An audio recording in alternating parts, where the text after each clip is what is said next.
Well, following the resurrection, we know that Jesus came to the apostles. And in John 20:19, it's written, "When it was evening on that day, the first day of the week, and the doors of the house where the disciples had met were locked for fear of the Jews, Jesus came and stood among them and said, 'Peace be with you.' After he said this, he showed them his hands and his side. Then the disciples rejoiced when they saw the Lord. Jesus said to them again, 'Peace be with you. As the Father has sent me, so I send you.' When he had said this, he breathed on them and said to them, 'Receive the Holy Spirit. If you forgive the sins of any, they are forgiven them. If you retain the sins of any, they are retained.' But Thomas, who was called the twin, one of the 12, was not with them when Jesus came. So the other disciples told him, 'We have seen the Lord.' But he said to them, 'Unless I see the mark of the nails in his hands, and put my fingers in the mark of the nails, and my hand in his side, I will not believe.' A week later, his disciples were again in the house, and Thomas was with them. Although the doors were shut, Jesus came and stood among them and said, 'Peace be with you.' Then he said to Thomas, 'Put your fingers here and see my hands. Reach out your hand and put it in my side. Do not doubt, but believe.' Thomas answered him, 'My Lord and my God.' Jesus said to him, 'Have you believed because you have seen me? Blessed are those who have not seen and yet have come to believe." One of the challenges that we're faced with sometimes is that we want to see proof of everything. We believe in the things that we see in the material world as real, as reality, and then we dismiss that which is the true power and essence of life itself, God within, the Christ within. And so we're called to spiritual understanding, which is a recognition of God deep within us, not separate from, not something our friends can tell us about, not something we can go and purchase, but rather a divine knowing of God. And that's something that no one can teach us and no one can give to us. So how do we get it? What is required from each one of us in order to live from that Christ consciousness? I truly believe it's an act of surrender. But we like to control a little bit, don't you think? We like to figure things out. We like to know how it's going to happen, when it's going to happen, where and by whom. Am I right? And that's a little bit like Thomas, doubting that the whole essence of God exists at all. But prove it to me. And we can when we surrender. Oh, the dilemma, the dilemma. Years ago, I had an awakening of my own, and it's something that's very difficult to actually share or talk about, because once you know God, you have that experience of oneness with God, just try to talk about it. It's difficult. The only way I could describe it was when I walked into the church that day, the room was dark, and when I walked out, I could see. And it led me in a direction that surprised me because I didn't really understand it. You see, I wasn't raised in a church. I didn't know the Bible. So I felt confused. What I knew was God within me. What I knew was God was love. And it wasn't something that I knew intellectually. It's something I felt within me. It was an experience of oneness with all that is. And you know, that changes you a little bit. When all of a sudden you look at the world from a brand new perception, everything around you begins to shift. So I no longer fit in the life that I had created. Anybody ever had that experience? Things are changing and you're looking around going, oh dear, how do I fit here? And I could no longer have the conversations with my friends that I'd had before because they thought I had lost it. I had people looking at me going, okay, you've gone weird on us. And to them I really had, because I was living from a different place and I was as confused as they were. The church I was in was very interesting because a lot of the people in the church went to church because that's what you do on Sunday. You must, because if you don't, you might go to that other place when you die. And so they would go and they didn't receive the energy or the vibration or whatever it was that I was feeling. I went in there and had this revelation every week where it was like I could feel something, but I didn't understand it. I didn't have any frame of reference for it. And I'd go to the pastor and I would ask questions. You know, how about the rabbi? Can the rabbi be saved? No. What do you mean, no? What about really good people who just don't know about Jesus yet? No. So there was an interesting dilemma for me to come to a place of trying to figure it all out. And it took new thought to land it for me. It took new thought to awaken me to the idea that God is everywhere present. And it's something that although we learn it intellectually, I suppose that's where we begin. Wherever we begin is a good place, I suppose. But we begin there, but that doesn't actually take us to where we need to be. And where we need to be is doing our inner work, our inner journey. And that requires that we have faith, that we trust, that we know that within us we're created in the image and of the likeness. And if that is the case, there's nothing about us that needs to be fixed or changed. There's nothing about us that's wrong or bad, except maybe our perception of reality. And the minute we begin to see ourselves as one with God, we begin to show up differently, which just might confuse a few people around you, as it did for me. This journey that we're on is calling us to a new experience. Now, we can show up on Sunday and we can give our tithes and offerings and we can leave this building and feel really good about ourselves, and then we can continue to live the way we've always lived, going, you know, Sunday I can do that. I can love everybody on Sunday because they're really kind of cool people. I really love them. But when I get on the subway, I'm sorry. I can't do it there. Those people are whatever you name them, right? And you know, whatever you name a thing, that's what it becomes. In Lessons in Truth, Emily Cady says, Jesus touched the root of the matter when, after having asked the disciples a question that was answered variously according to the intellectual perception of the men, he asked another question to which Peter gave a reply not based on external reasoning, but on intuition. He said to Peter, "Blessed are you, Simon, son of Jonah, for flesh and blood has not revealed this to you, but my Father in heaven." You may easily grasp with the mind the statement that God is the giver of all good gifts, or you may go further and intellectually see that God is not only the giver, but the gift itself.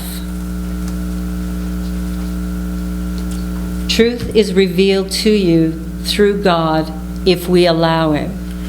And so we're called to surrender. I remember a story shared by Og Mandino in one of his books. And he talked about his life and what a mess he'd made of it. As an alcoholic, losing his family, messing everything up.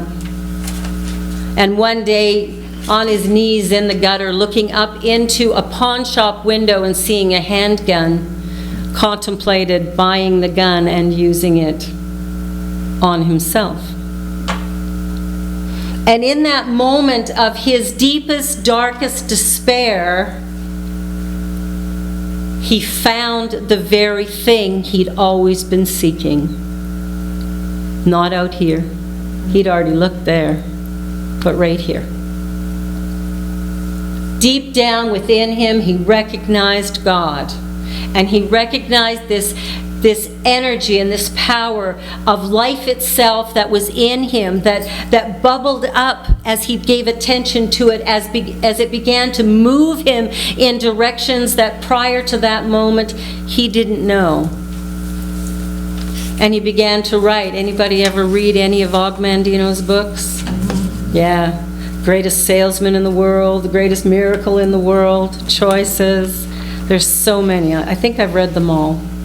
And I can read them again and again and again because they're stories about finding the truth. And it said that the truth will set us free. So we have to find it. And we do that through our meditation and our prayer and our surrender. And surrender, you know, that tough thing, it's like, no, but wait a minute, I know what to do. How many times have you said that? I know what to do. I know the answer. Don't we say it all the time? We do. We don't know what we don't know. And if we have not found the answer, if we have not created the life that we've been dreaming about, then I would suggest there's a little something you don't know yet. So let's figure out what that little something is. And the only way we're going to do that is not by asking Jean or me or Evan. It's about each one of you going deep within yourself saying, now what? Show me. And you listen to that intuition. You listen to that little small voice within you that begins to say, hey, do this, do that, move here. And what happens is ideas come. And if we don't mess with them too much, they'll actually move us to a great place. But sometimes the idea comes and then we tinker with it, right? That's an interesting idea. Yeah, I don't think that'll work. Let me just fix it. Well, it's time for us to stop fixing and to start living. And to start living not from the opinions of our friends or the desires of our families, but from the divine within us, and allowing ourselves to discover who and what we truly are by awakening the Christ consciousness so that it might move through us and allow us to see that beautiful, beautiful promised land. You see, we're heirs to the kingdom. Everything's been given. Jesus taught us how to live. And it's called love.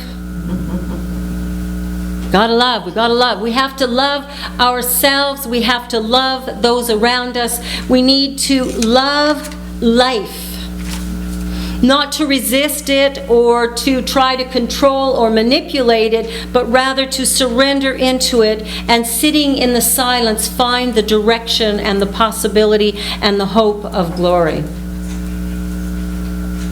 We are so busy controlling and manipulating, we've forgotten the divine power which is all-powerful, which resides in each and every one of us.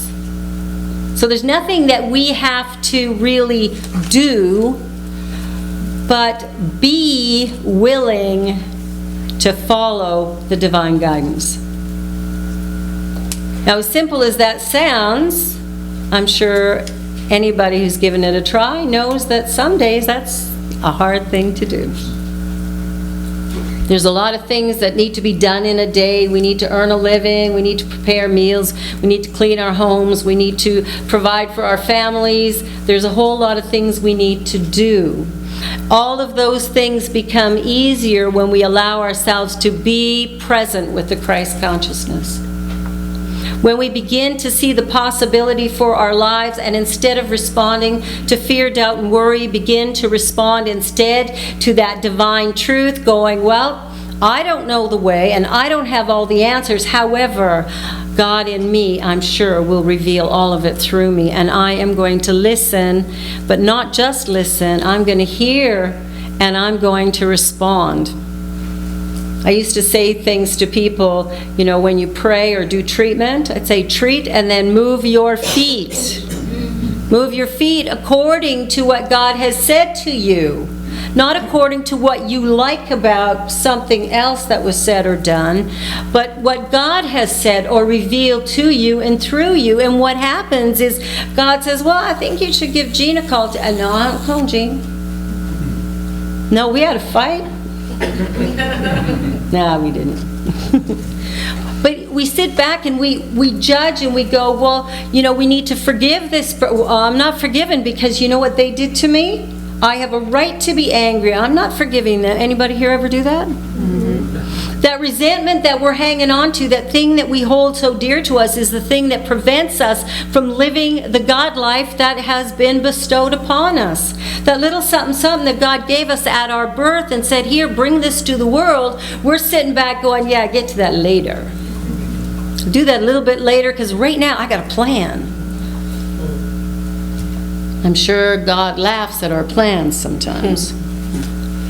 I figured a long time ago that my journey was a difficult and hard one, and I thought, I wonder what would happen if I started speaking to myself differently and started telling myself the road could be easy. Oddest thing happened.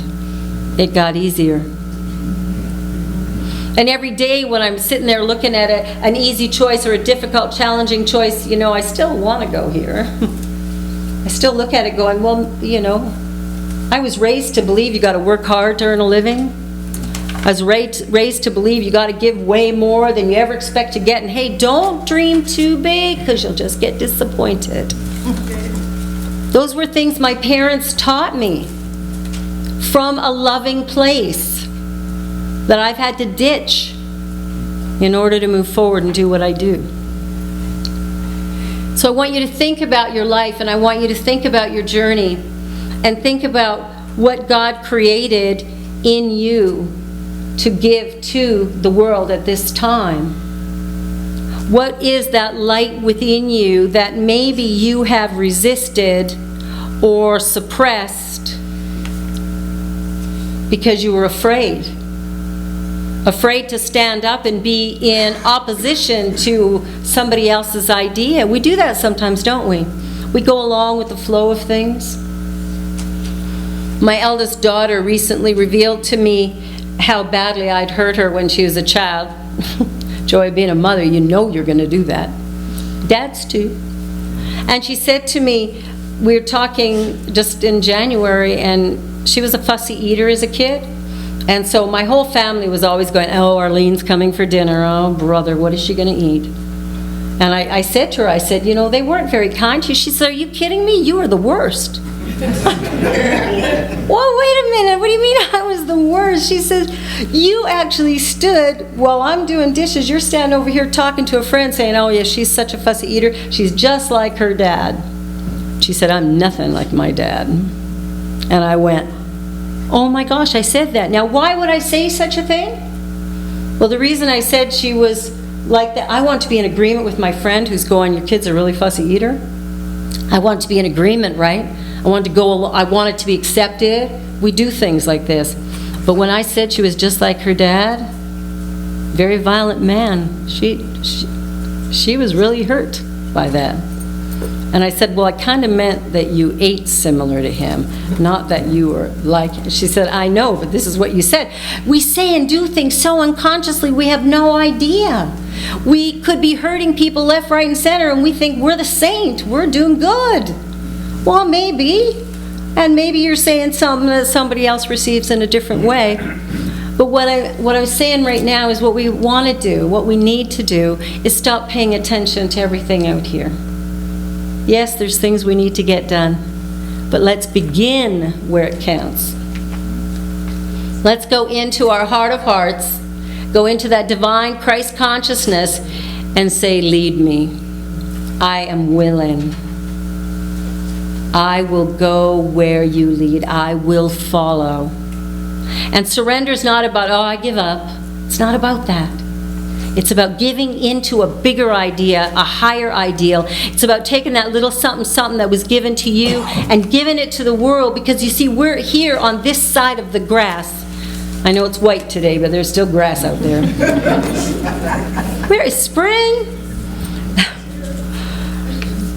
So we're we're here and we're drawing a breath. And if we're drawing a breath and we're here, there's a little something for us to be in the world that is going to help it to reveal its true potential and possibility. And everywhere we find ourselves, that is what we're here to do.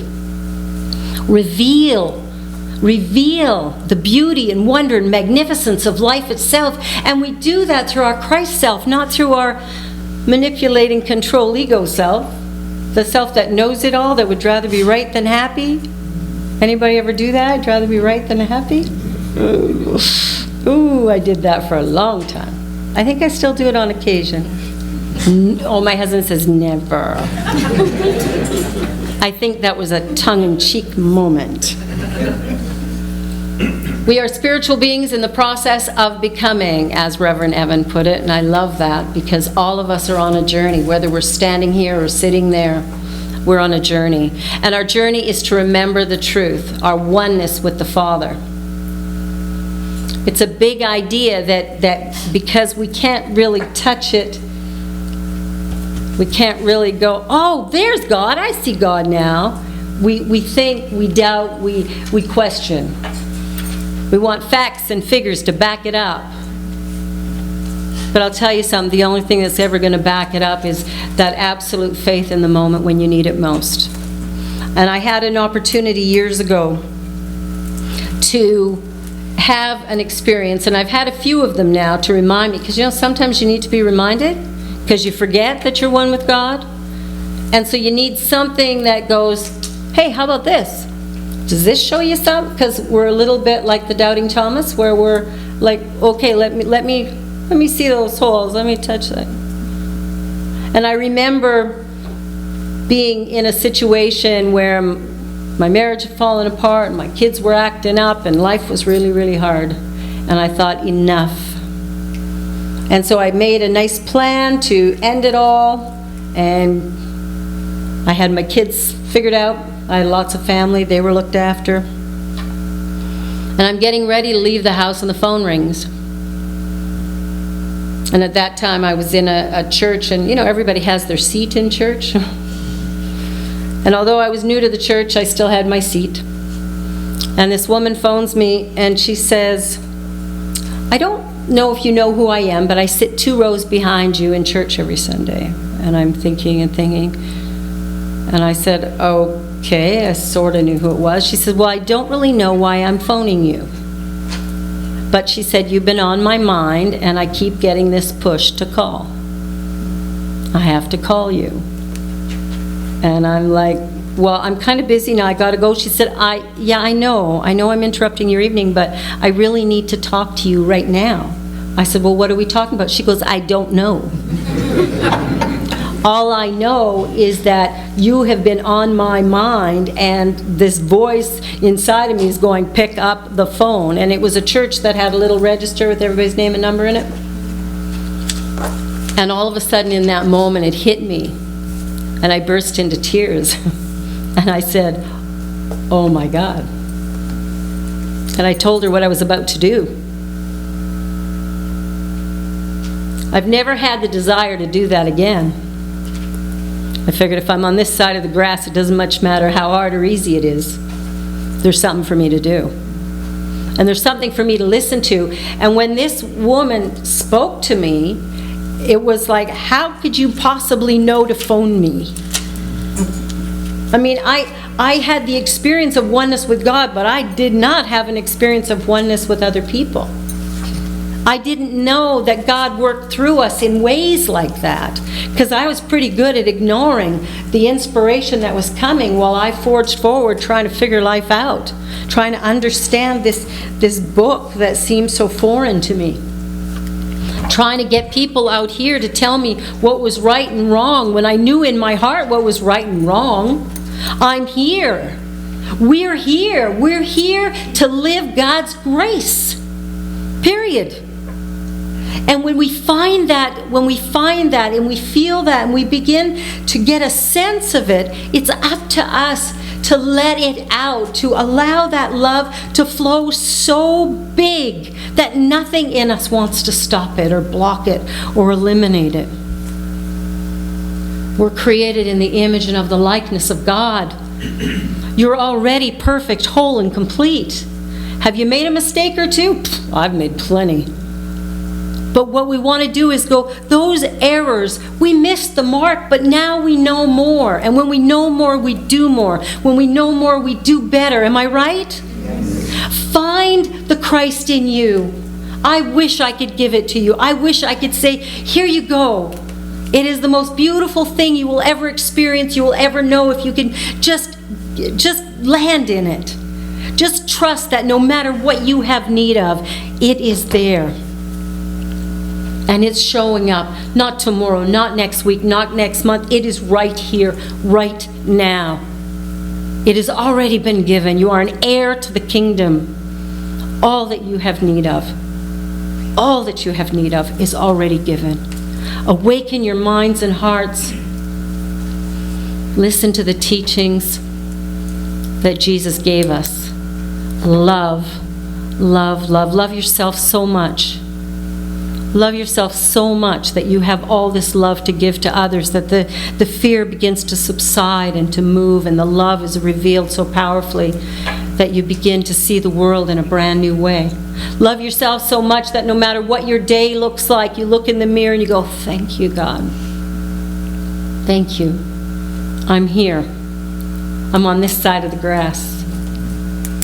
I'm revealing the glory of God, and that feels really right and really good, and let me live that. And can I explain it to somebody? No, as ministers, we try. We try to talk to you about how to live it and how to do it and how to be it. Ultimately, there's only one way, and that's surrender.